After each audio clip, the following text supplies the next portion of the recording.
Atlanta, baby, ain't nobody above it. When Atlanta smiles, I love it.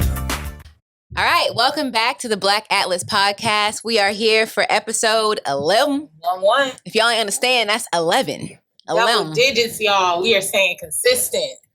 So speaking of consistency and discipline, our girl got into Columbia University. Thank you. Thank you very much. Super excited for that. Very nervous. It is a very rigorous program. I've been out of school for a minute. I might have been in school teaching, but I haven't been a student for a while. So we're going to see what happens, but I think I'm ready. What are you studying? I know you're ready. Go ahead, change that vocabulary, baby. Okay, Ready. I am ready. It'll be for their Summer Principals Academy that basically by the time you're done, it's a 14-month program, but I'll be in a position to become a principal of a school, and I have a Master's of Arts in Public School Leadership. I love it. I love it. Yes, I feel like we need you in that role. I'm ultimately trying to work my way into the political side of things, but I want to have the background where people give me the respect that I'm owed. So I'm trying to go up through every rank of the education system before leading it. Mm-hmm. Hey, you got my vote. Thank you. All right, so we're going to go ahead and get into our city trends. Asia, what's happening in the city? So our first city trend that we want to pop things off with is Hank Aaron Academy. Now, if you haven't heard of it, there's a big reason for that. Hank Aaron Academy is coming from the previous name of Forest Hills Academy. So the Atlanta Board of Education has unanimously voted to change the name of Forest Hill Academy, which is an alternative school in Southwest Atlanta. When students come back in August, the new name of the school will be Hank Aaron New Beginnings Academy. The school's name was called in for review because it references Nathan Bedford Forrest, a Confederate general who was active in the Ku Klux Klan. Well, man, we've talked about this before when we were referring to Grady getting a name change, and that's our alma mater. So we felt strongly about it, and we asked previously, does that mean that every single school now needs to have their name changed? And so this is going to be the third school in Atlanta to have its name changed. So what are your ultimate thoughts of this rebranding that's going on throughout the public school system? I think it needs to happen nationwide. You know, it's not just in Georgia. I'm sure there are schools all over the country. Texas probably got a whole bunch of them. You know what I mean? If it's true here, it's true everywhere. And I love that it's new beginnings, right? So it's like laying a foundation for new things to blossom. You know, it also makes me think of on a spiritual level, we talk about honoring your ancestors by saying their names. There's a reason why when we're in prayer, you say your grandmother's name, your grandfather's name, is to honor their lives. Think about what we're doing, honoring these racist people from the past. Now, I'm not saying they don't deserve to be honored. That's for your grandchildren to do, but my babies don't need to be doing it. You know what I mean? So I'd much rather hear our young children say that they go to Hank Aaron New Beginnings. So talking about new beginnings, we have some developers that have proposed a new 31-story apartment building downtown that would be mostly dedicated to Atlanta school teachers. Y'all know I'm feeling this one. So these apartments would be a block away from Centennial Olympic Park, and the developers say that they plan to market 229 out of the total 438 apartment units to APS, Atlanta Public Schools employees. According to a 2019 district report, only 27% of APS 3,000 teachers actually live in Atlanta. So that means that they live on the outskirts. The average Atlanta teacher only makes $66,000 a year. Other employees... The average. Some of us have apparently been deemed below average. That is unacceptable. I need y'all to do better. Other employees like bus drivers and custodians make even less. So these folks are having to commute 30 to 40 minutes plus, in some cases, just to get to school and work and earn the wages that, as you just said, are below average. It's just a lot that comes with being a teacher, so I'm really happy that they're starting to shine a little bit of light in that direction. And so these buildings are going to be awesome because developers are saying that they're going to keep the price somewhere between $800 to $2,000 a month, depending on the size of the unit, as well as the renter's income. Of the 229 units that are planned for educators, 140 of them would be designated for tenants who make less than $82,000 a year. So all teachers. Clemea, what do you think of these plans? All teachers. I mean, all teachers, essentially. Yeah. So thank you, I guess. Yeah, no, I'm here for it. I think it's necessary. I think we need to see more programs like this just innovative ways of supporting your community, you know, like this time of just like wiping people out. It's got to end, you know, and it's very much so possible. It just takes a little effort and some support and execution, and it goes a long way. And I like that there's finally action. I think during the year 2020, we heard a lot of talk of, oh, you know, teachers matter. Teachers do so much. Look at all these teachers championing through COVID and the pandemic. But while it's nice to hear praise, it means a lot more when there's action followed behind it. So I think that this is a great step in the right direction. And I hope that we start to see this in more than just Atlanta public schools, but in all public school systems, anywhere that there are educators who are clearly making below $82,000 a year. But we need to see this happen more frequently for all the educators that are out there. For sure. So what's next on our list, man? Okay, so next we have a topic related to higher education and vaccines. I wanted to bring up the story because I figured we'd have some varying opinions, and that's a good thing. So Emory University, Morehouse College, Spelman, Clark Atlanta University will all be requiring students to get COVID vaccinated before returning to campus in the fall. As a teacher, as an educator, I wanted to know your thoughts on this. So as much as you think we would have differing opinions, I don't like the requirement of the vaccine. I am myself fully vaccinated. I was really excited when they put teachers on the priority list for vaccines, but this is one of the first vaccines I've had since I was 4 years old. So I am not someone that is gung-ho about putting things into my body when, based on my belief, the Creator has already given you so many natural layers there to block it from getting to you, and then we bypass that directly. I do understand the science behind it. I understand the benefits of it, which is why with so many deaths and all this risk of being right there with children who are unvaccinated, who go to numerous places, I felt the need to get this one, but I don't feel like everyone should be required. There are people that have survived this entire year without being vaccinated, and despite all the other people that unfortunately have passed. So they've been making it by whatever measures they've been doing. I don't think it's necessary to require it. Rather, I think they should encourage it. I like that. Dang, I thought we was going to be beefing it out, y'all. That ain't happening at all. I feel the exact same way. I don't think that it should be required. If I'm not mistaken, it's illegal to require, right? I got to read up on that, but I know that. When I was in undergrad and Ebola was the big thing, I got a letter from my school saying that because I was one of the people that had a religious exemption to having myself get immunizations, that I would have to actually leave the school if an outbreak was spotted on our campus because I chose not to get the vaccine. Who gonna move me? So that's what I want to know. It was a very stressful time with all that going on, but I do appreciate that I did have the liberty to not go and get vaccinated simply to attend. So I know that there are some loopholes and workarounds for each specific institution, and if it is a violation of your religion or your belief, they can't enforce it. Well, I ain't got nothing else to say. Honestly, if you want to go to the school and you think it's worth it and it aligns with your spirit, get vaccinated, go to college at those institutions. If not, there are plenty of other HBCUs that you can go to, even outside of the city of Atlanta. There are others in Georgia and across the country. So I say do what feels right for you. All right, so that is all that we have for our city trends today, and that moves us right along to our BBW.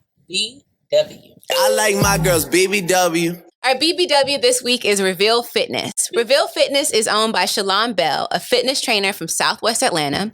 She leads a body rock fitness class every Saturday at Psycho Gang Fitness Studio in College Park. The class is designed to help you shed pounds while having a great time, and it's only $15. I like that. Okay. So go ahead and hit up Shalon on Instagram at Reveal Fitness ATL. You can also find her on Facebook at Reveal Fitness. Go ahead and get your workout in because the hot girl summer coming. To begin, we're going to the streets. All right, let's move on to our tea leaf discussion. So for today's tea leaf discussion, I got to sit down with a very special guest. He's the president of Morris Brown College. He is leading them back to their accreditation after 20 years of not having it. So without further ado, please enjoy our interview with Dr. Kevin James, the president of Morris Brown College.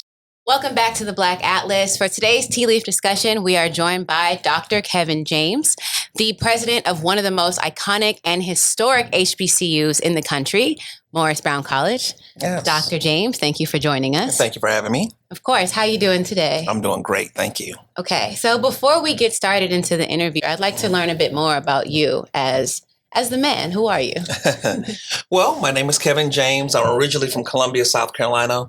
I have been in Atlanta about a little over 6 years now. Come from a family of educators, the oldest of 5 children, to Doctors Charles and Diane James. Both of my parents were educators. My mother was a teacher, school principal, school superintendent. My father taught for 30 years. And so I was just born into education. I actually tried to run from it. When I graduated from college, I wanted any job except teaching. But God said, no, you're going to teach. And so my first job out of college was teaching. For fun, I love to ride my motorcycle. I'm a Harley Davidson enthusiast. I love to travel. I love to play chess, poker. I mean, I love a lot of thinking games. So, I'm just a regular guy. Okay. Yes. That's great to hear. I wouldn't have expected the Harley Davis. Oh, yeah. I'm going 200 miles an hour down the highway. Okay. Yeah. All right. We're going to look out for you on these Maybe streets. not that fast. Not that fast. I don't want to incriminate myself. So you became the president in 2019, and I can only imagine that being the president of any college is not easy. Right. But also coming into the situation that Morris Brown was in, can you talk about what it was like for you transitioning into this role? Sure. Well, before I start, when I saw that the interview, that it was an opportunity for an opening, I was at home and I was watching the news and I saw where my predecessor had retired. And so it took me all of 3 to 5 seconds to say, wow, I want to be the next president of Morris Brown College. I pick up the phone and I called the 6th district of the AME Church. And a young lady answered the phone and I said, listen, I just saw where the president of Morris Brown retired. How do I apply for this position? And she and I talked for a little while. And at the end of the conversation, she said, send me your resume. I'm going to put it directly in the chairman of the board's hands. About a month later, I got an interview. Now, in between time, I called my mentor and I told her, I said, listen, I want to be the next president of Morris Brown College. What do you think about that? And she said to me, Kevin, you realize that's never been done before, right? And I said, what's never been done? She says, no Black college has ever come back 20 years after losing its accreditation. Are you sure about this? And so I said, absolutely, I'm sure. I believe I could do it. She said, if you're serious, I believe you can do it too. And so I went full steam ahead to try to figure out how I was going to work to save this HBCU, how I was going to lead this institution back to her former glory. Mm-hmm. And so it was so many things that I found out on day one, but in preparation, several things that was just public information.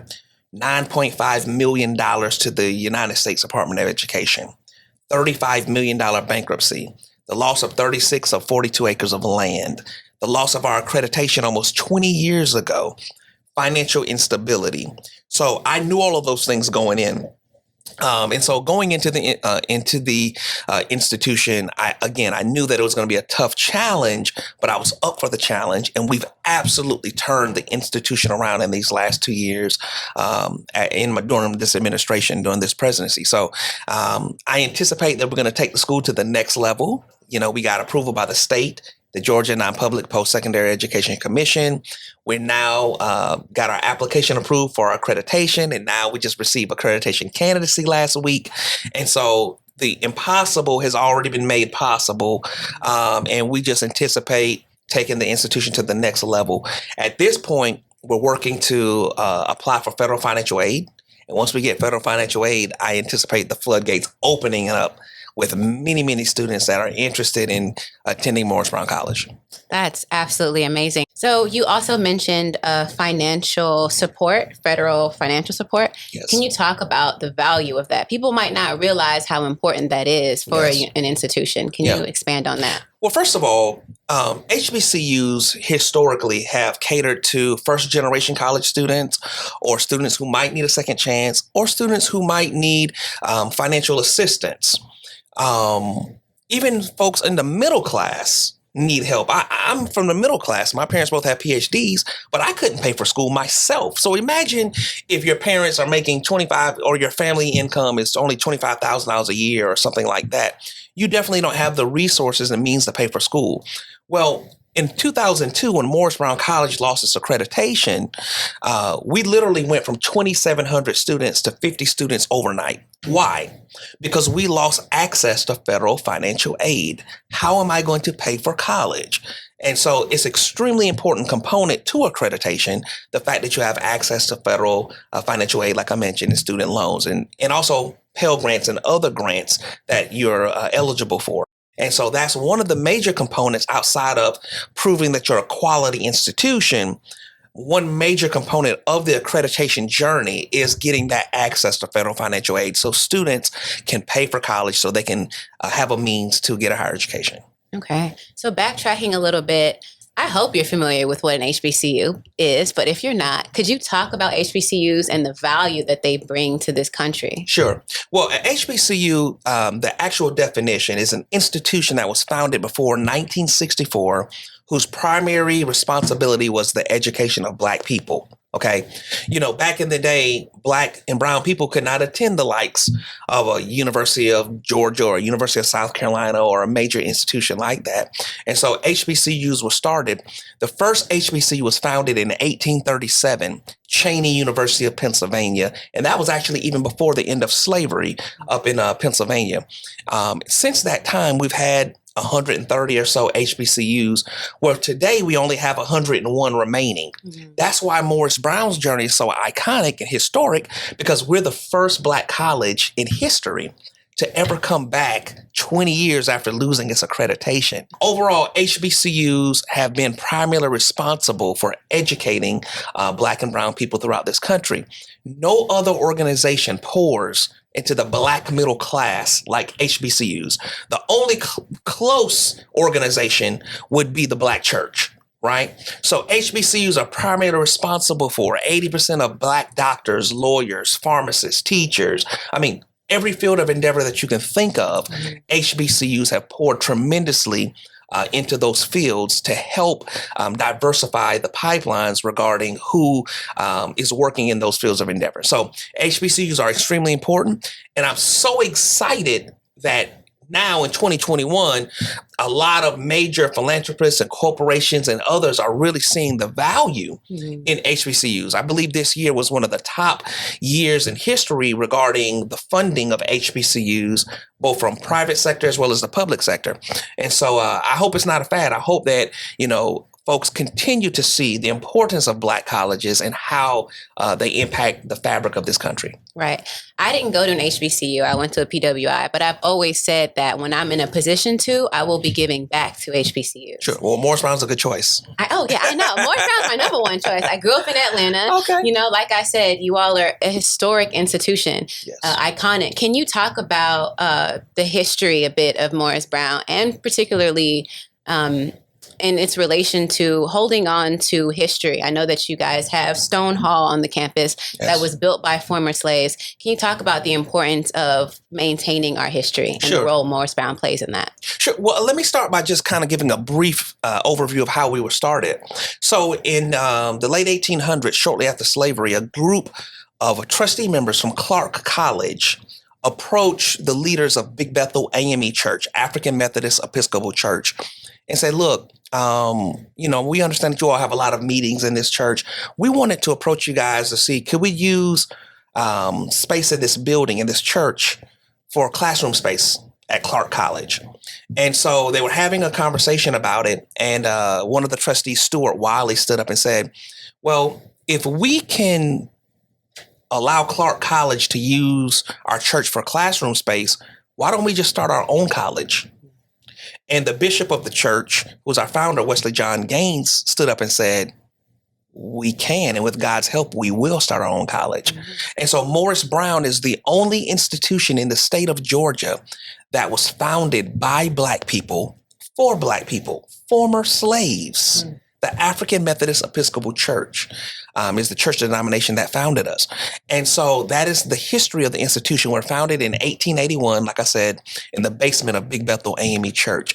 And since that time, we've been known as a haven for hungry souls, where we have educated Black and brown people throughout not only the state of Georgia, but throughout this country. And so that is how we were founded. You know, one thing that I say about Black colleges today is that there's no safer place for a Black person to be than on the campus of an HBCU with all the killing and police brutality and everything that's going on. You don't have to worry about being profiled on the campus of an HBCU. You don't have to worry about someone asking you what are you doing here? Why are you here? Are you supposed to be here? Right? And so HBCUs are so important with how we were founded and with the existence of how we are today when it comes to educating us. No other organization educates Black people like HBCUs. That's for sure. So thank you for giving a little bit of context in the history of Morris Brown. Can you talk about what you see on the horizon? I know that you all have worked out a deal with Hilton. Can you tell us more about that? Sure. So when I first started the position, I was walking around the campus and, I have a very strong business background. And I was walking around the campus and I was talking to God and I said, God, help me. How are we going to save this college? And something said to me, God spoke to me and said, use what you got.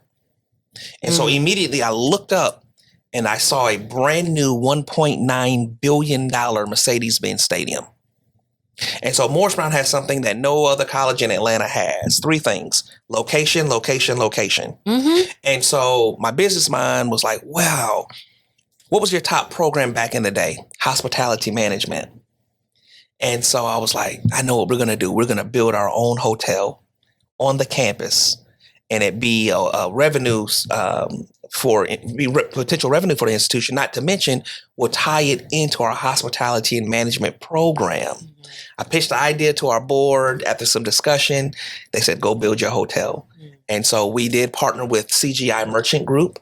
That is our investor that partnered with us to help build a $30 million hotel. It's going to be a Hilton branded hotel. And again, it's going to be a diversifying pipeline for Black and brown people to attend Morris Brown. They will learn the Hilton way, and it'll be a direct pipeline for students to learn how to own, manage, be executives, lead, mid-level leadership, entry-level leadership in hotels and restaurants throughout this country. That's a really innovative response. What would you say to people who might be a little anxious about that, considering gentrification happening in Atlanta and what that would mean to have such a busy hotel on campus at the location that you all are in? Yeah. Well, good, because if it's busy, that means we're making money, right? Okay. And not to mention, it gives our students opportunity to get the hands-on experience that they're going to be looking for. And that's actually what we want. We want to be a busy, thriving, innovative college again. And, and this isn't brand new. It's other colleges in the country that have hotels. We'll be one of the first, we will be the only HBCU that has a nationally known flagged hotel on their campus tied directly to our hospitality program. And so we look forward to that busyness. I also look forward to that busyness. Yeah. So I know that Morris Brown is obviously expanding and calling in for the support of their community. Can you talk about the importance of alumni and what role alumni plays in that expansion? Sure. I say it all the time. It's only 3 reasons Morris Brown was able to go through 20 years without accreditation. Number 1, God. Number 2, the AME Church. And number 3, the alumni.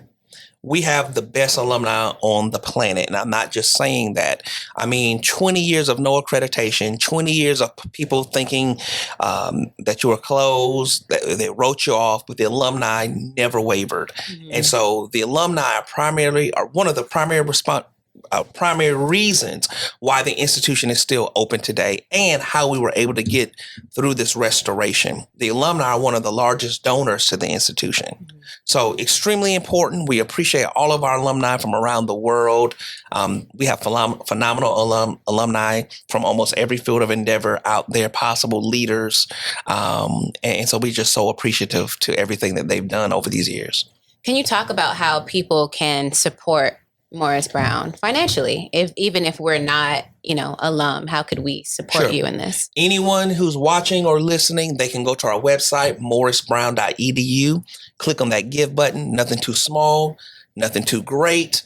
And we look forward to everybody pouring into the institution financially, especially when the time for talk is over. We've been able to prove that we're moving in the right direction. And so we would appreciate the financial support, because at the end of the day, what we're going to need are the dollars and the resources to be able to operate effectively and efficiently. So we need everybody's support. Again, the website is morrisbrown.edu. Okay. One last question. When do you envision Morris Brown getting back to the good old days? Well, students are applying right now. We made the announcement last week, and we had about 200 applications just last week, once after we made the announcement of candidacy. And so we anticipate being back this year.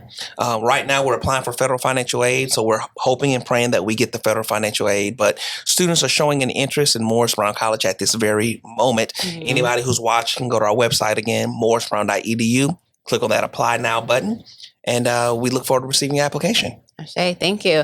I've seen students express interest in applying to Morris Brown on social media. So Absolutely. I know that the accreditation and all the financial needs are going to be met and multiplied Absolutely. by the will of God in our community. I thank you for your service to Morris Brown and to our community. So Thank you so much. before we wrap up, I'd like to offer you a gift from Black Atlas. Oh, This wonderful. is Nasty Lemonade. We love Nasty to support. Lemonade. I know it sounds better than it tastes. Wow. We love to support local Black businesses. This you. is made by a friend of ours who went to Grady High School, him and his family. It's got ginger, rosemary, cane sugar, cayenne, adaptogenic herbs, turmeric, Delta 8 THC.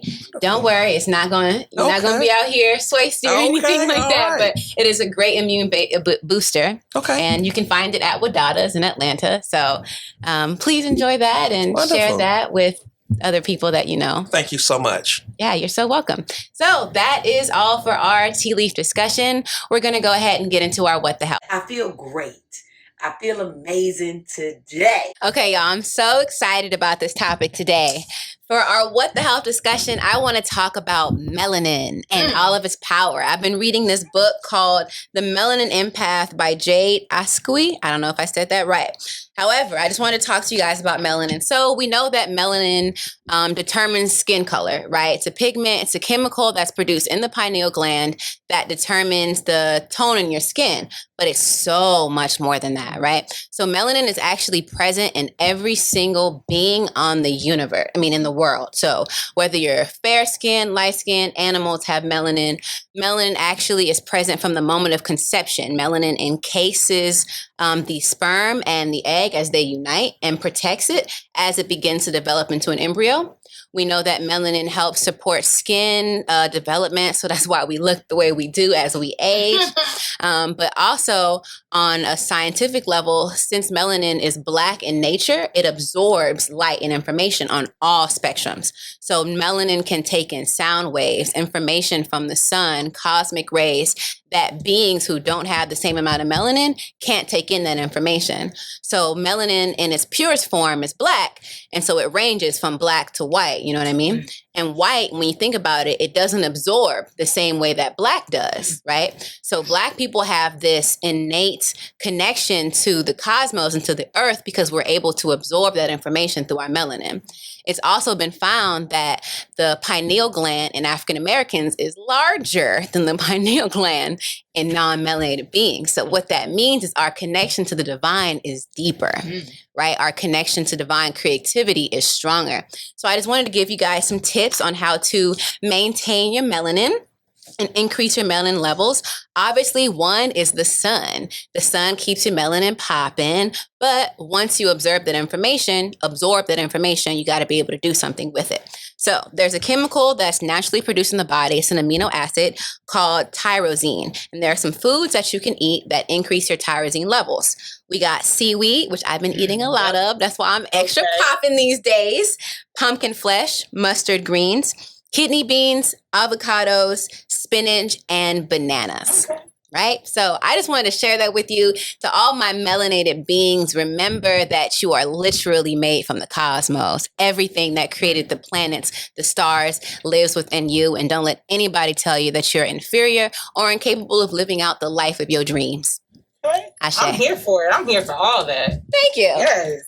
That is it for our What the Health topic. Go ahead and get your sun, my melanated beings. And now we're going to hear from another melanated goddess, Asia, coming at us with some more to go. Baby, I'ma be a motivation. All right, ladies and gentlemen, everyone out there, this week's Mo to Go is something that I actually got from orientation with my program through Columbia College, and it came in the words of Dr. Perkins. It's a book that he recommended that all of the students read as we prepare to move into leadership positions. And the statement is, what got you here won't get you there. And I think that one really impacted me because I am truly proud of the being that I've turned into over the years. And I'm proud of the success that I've attained, but I know that I'm not done succeeding and that I have further steps that I want to achieve. And with that in mind, I have to recognize that the things that I did that got me to this stage in life are all well and done, but I'm going to require some more effort. Mm-hmm. I'm going to have to really take some time to reevaluate myself, look at my strengths and my weaknesses, and figure out what can I do to improve my strengths and to diminish my weaknesses, so much so that I am prepared to attain that next level, that I'm ready to step into that. So what got you here, all the things that you're doing are awesome, but you are going to have to challenge yourself and push yourself to the next level if you're truly trying to level up. So just keep that in mind. Get ready for the push, get ready for the work, because if you really want it, you got to work to get it. That's our Mo to Go, which will lead us right into our next segment, which is Lift Every Voice. Lift every voice and sing. So for today's Lift Every Voice, we have a Black Atlas first. We got a real life Lift Every Voice in the studio today. Yes, so we featured him before, but it was super exciting to actually get to meet him in person. So our Lift Every Voice for this week is once again Atlanta native singer Rex Evans. He has a new album out called Dissonance, and he came to Black Atlas to talk about it. So let's check out the interview. So for today's Lift Every Voice, we are uplifting Rex Evans, and we actually have him in the studio. Rex, thank you for joining us. Thank y'all for having me. Welcome. How you feeling today? I'm feeling wonderful. It's a great day outside. It looks beautiful. So we're going to get into your new album, Dissonant, but really, I just want to start off talking about your background. So who is Rex Evans? Rex Evans is an artist from Atlanta with a Atlanta background, with my mom being Deborah Killings, who is like a bassist and like a musician in Atlanta. And she was a part of like the original Dungeon family and like a lot of the movements in Atlanta. So I was raised in the studio and, you know, just kind of developed a passion over time. I tried to get into sports and stuff, but music pulled me back. So I'm just wondering, love seems to be a theme here. You got self-love, you hot, you know, you I don't know, about it's just your hearts. love. I like hearts. Yeah. Can you share with me a bit, like, how do you define love? How does love show up in your life? I don't know. That's what I'm working on. I'm so working on that, like, for real. Aren't we all, bro? Like, I don't know, but it's just one of those things you just experience it. You know what I'm saying? So we can't define love, but can you define Dissonant? Why is the new album Dissonant? Okay, Dissonant is like quarantine kind of isolated people and kind of like made you kind of deal with mental health issues, right? Yes. And then like I became very dissonant, meaning like people would tell you like, oh, you're supposed to feel this way about things and you're supposed to do this and you're supposed to do that. And then it's like, yo, I don't feel like you telling me I need to feel. I don't know how to feel right now. You know what I'm saying? Like, so it's just figuring out the difference between what you are and what people want you to be. You get what I'm saying? I feel that 100% because especially throughout COVID, there was a lot of, and not to knock anybody for feeling the way they felt, I just moved very differently than a lot of people did, you know? And there were times where, at least for me, I had some really depressive stages in the years prior to COVID. So I was coming out of it and it was like, yo, you're not going to stop my shine. I'm happy right now. Just because the world falling apart don't mean mine is. Exactly. You know? And so I had to struggle with that cognitive dissonance, like you're talking about, of me being in one state and the world being another, and me being told it's not right for me to feel the way I feel. But that. Exactly. What is your process like writing? How does that come to you? It's just like this. I'll go to the studio. I have a studio and I'll just set up and find some beats that I like, whether it be people that sent it or like things that I make, and then see what happens. And it doesn't happen all the time. Like some days I might get in there and then like wasted like 5-6 hours. Just literally walked out with the record empty. You know what I'm saying? Like a bunch of references. I'm like, maybe these could work something, but mostly it's just impulse, if that makes sense. So you said most of it's impulse. It just comes naturally for you. I have my own theory because a lot of the songs on Dissonant sound very personal. Mm-hmm. And we asked this off camera earlier. Mine was in a more direct manner. Mm-hmm. But was this album about anyone in particular? Yes, it was. Me. I like how you spun that. Mm-hmm. Come on. Tell us more. Those songs are just Dissonant is really about me. It's just other people's perspectives, how I might feel other people see me. You know what I'm saying? How I might feel about certain things. Open Letter was an open letter to myself. I don't have a diary. You know what I'm saying? I don't have a journal or nothing. So it's like I use these things. How did you find out you can sing? It just kind of was like, I never really tried. And then I just tried. And then I was like, I wasn't good. So I remember I was like, I can kind of, you know how you like, I can kind of hold the tune. Mm-hmm. And then my mom was just like, everybody can sing if you practice. Yeah. Like some people are, it's just like anything else. Some people are born more inclined. Mm-hmm. But if you literally practice your vocal, you can learn, anybody can learn to sing. So that's what happened. So where can people keep up with your music, keep up with Rex Evans? All right, so we have a website and an Instagram and Twitter. Okay, so it's going to be Rex A. Evans Music is the Instagram and Twitter, I believe. And then the website is rexaevansmusic.com. Okay. Before you go, can you share a message from the heart? What you want to say to the people? A message from the heart. Be you, self-love, and be you again. Like, I cannot stress that enough. Like, for real, I'm a very big believer of just like, be you. And people will like you if they do it, and people won't if they don't, and that's okay.